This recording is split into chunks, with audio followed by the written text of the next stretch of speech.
Assalamualaikum Pak. Perkenalkan nama saya Nabil dari Universitas Dian Nusantara. Saya ada sedikit wawancara nih Pak tentang peran pemimpin lokal dalam mewujudkan integrasi bangsa. Bapak perkenalkan diri dan jabatan saat ini. Ya, perkenalkan nama saya Omar Mukhtar. Saya untuk saat ini tidak menjabat lagi di menjadi Ketua RT.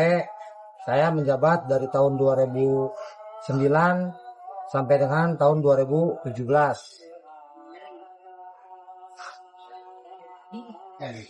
Menurut Bapak, apa arti penting integrasi bangsa? Sangat penting ya, Dek. Sangat penting ya, Dek. Karena integrasi itu adalah pemahaman tentang nilai-nilai dan norma-norma dalam berkebangsaan. Karena memang setiap orang itu harus memiliki dan mengenal minimal sedikit tentang kebangsaan negara ini. Terus saya mau nanya lagi Pak, bagaimana pandangan Bapak mengenai nilai dan norma dalam konstitusi? Konstitusi apa nih dalam hal ini? Kayak konstitusi, kayak nilai-nilai Pancasila ke undang-undang gitu Pak. Kayak mengambil keputusan atau bertindak lah gitu Pak. Oh, dalam bermusyawarah dan bersosialisasi dengan masyarakat, saya itu selalu menggunakan yang namanya adalah berkomunikasi dengan baik dengan warga, terus menjunjung tinggi ketentraman dan mempererat tali silaturahmi antar warga. Terus nih, apa langkah nyata Bapak dalam menjaga persatuan masyarakat di sini pada saat Bapak menjabat sebagai Ketua RT pada saat itu? Jadi langkah saya adalah pertama, saya memberikan tugas atau untuk memperindah kampung untuk menjaga kebersihan, ya itu untuk diadakan gotong royong atau kerja bakti sama warga agar mereka saling mengenal satu sama lain. Terus yang kedua itu menjalankan siskamling. Dengan sistem seluruh warga yang bertempat tinggal berdomisili di RT saya itu wajib melakukan siskamling secara bergilir. Gitu. Jadi untuk keamanan dan lingkungan kita sendiri. Gitu ya Pak. Terus sama bagaimana nih menangani konflik antar warga jika terjadi ada keributan di lingkungan gitu? Cara mengatasinya bagaimana Pak? Untuk selama saya menjabat menjadi Ketua RT, saya selalu memanggil kedua orang yang bermasalah, karena saya juga tidak ingin orang yang tersebut itu berkelanjutan. Ya, kita melakukan perdamaian dan melakukan membuat surat perjanjian agar mereka tidak mengulangi lagi dan tidak mengompori tetangga yang lainnya supaya tercipta keamanan di lingkungan sendiri. Terus lebih ke tingkatnya nih Pak, tingkat kelurahan. Seberapa besar peran kelurahan dalam menjaga stabilitas sosial Pak?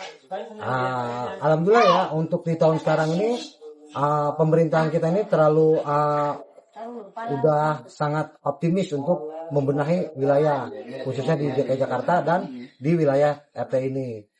Jadi udah banyak istilahnya ada pengaspalan jalan, terus untuk mural-mural dan grand garden yang ada di lingkungan di gang-gang RT. Gitu ya Pak. Terus bagaimana implementasi nilai Pancasila dalam aktivitas pelayanan? Misalnya kayak menerapkan nilai Pancasila melalui sikap pelayanan yang adil, kayak menghormati perbedaan gitu.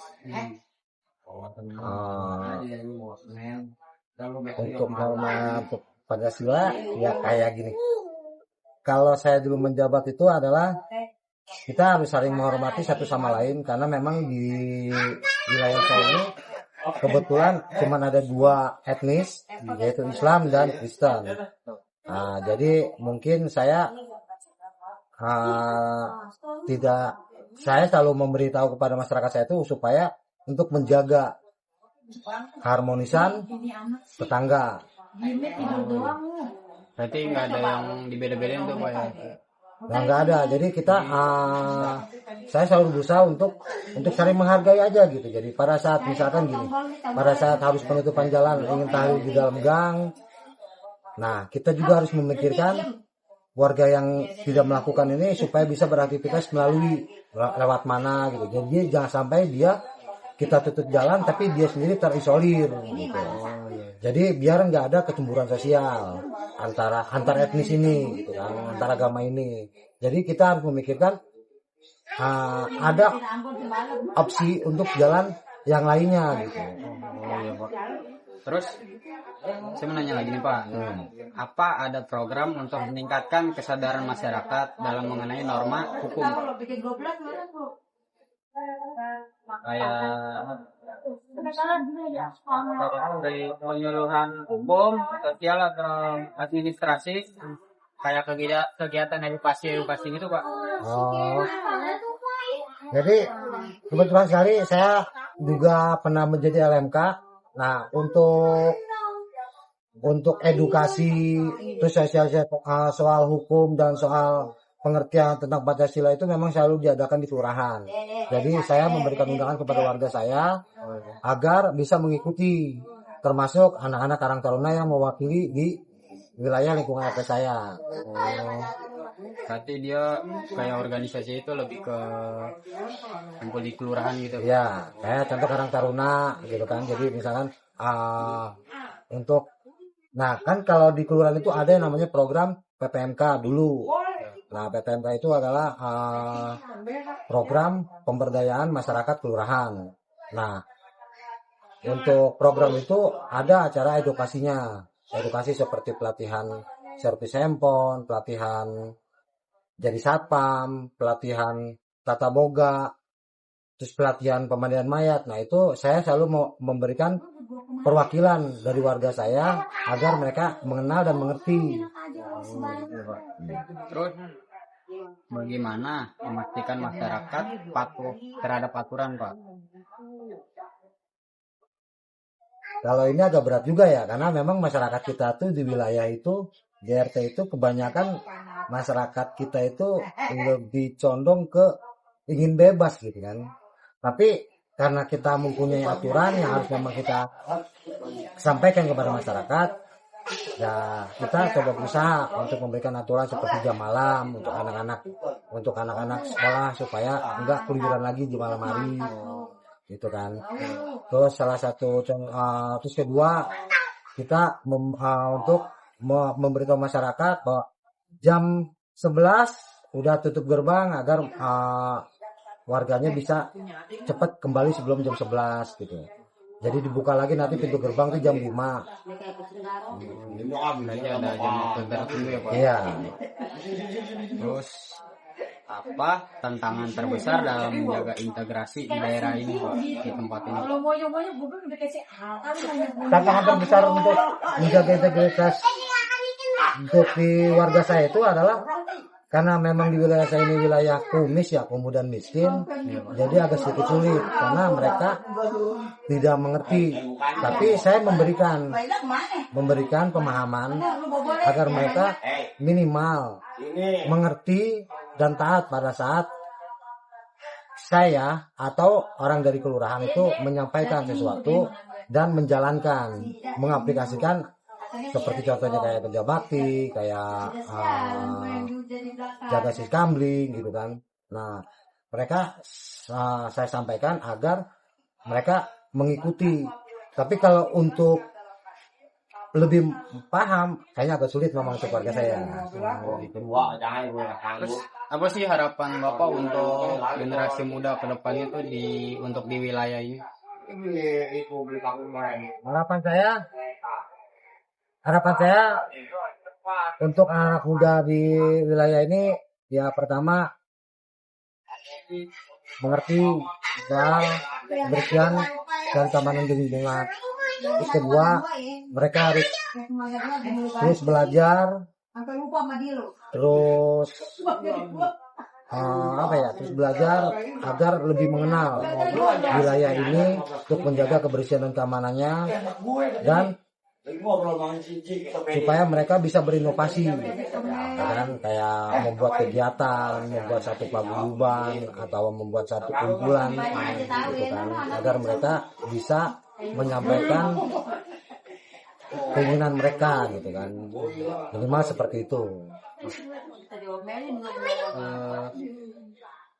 Pesan penutup nih Pak terkait peran pemimpin lokal itu bagaimana Pak pendapatnya?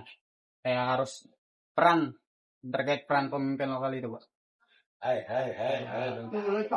Perannya itu kayak RT perannya gimana, atau pokoknya di tingkatan itu Pak.